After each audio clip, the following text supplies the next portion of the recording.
Kinywani mwa mpuuzi. Shairi kutoka katika diwani ya Siwa ya Msimaozi iliyotungwa na Hamisi Ali Suleiman Kisamvu Mkanyaji, au kipenda mwite Nzasa ya Tungo. Shairi linasema: na kushukuru Karima kwa nyongeza ya pumzi, mbele yako na inama ni bariki ya azizi. Haya nitayoyasema wayashike wasikizi, kinywani mwa mpuuzi halitoki neno jema. Asiyejua kupima na mambo kuyamaizi, mpenda kujitakama atangaye jakutuzi. Hana neno la uzima kwa kumpendeza Mwenyezi, kinywani mwa mpuuzi halitoki neno jema. Na awe na taaluma na daraja ya uongozi, haneni ya taadhima ni mja wa usingizi. Uoniwe umekoma ya busara hayawazi, kinywani mwa mpuuzi halitoki neno jema.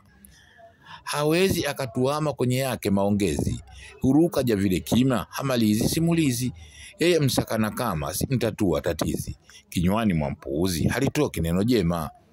Ulanisi ya idhama hukaa ndani ya ngozi, alonao mwanadama kumwagua huwezi. Hawi wa fikra njema daima huwa wambezi, kinywani mwa mpuuzi halitoki neno jema. Hafai kupewa zima atawatoa machozi, la mbele aweke nyuma ya siri aweke wazi.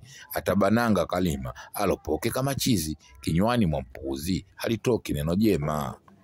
Kaditama na simama pengo hapigi mluzi, labda kwa kuazima azibe penye uwazi. Maneno yenye hekima mneni si mpuuzi, kinywani mwa mpuuzi halitoki neno jema.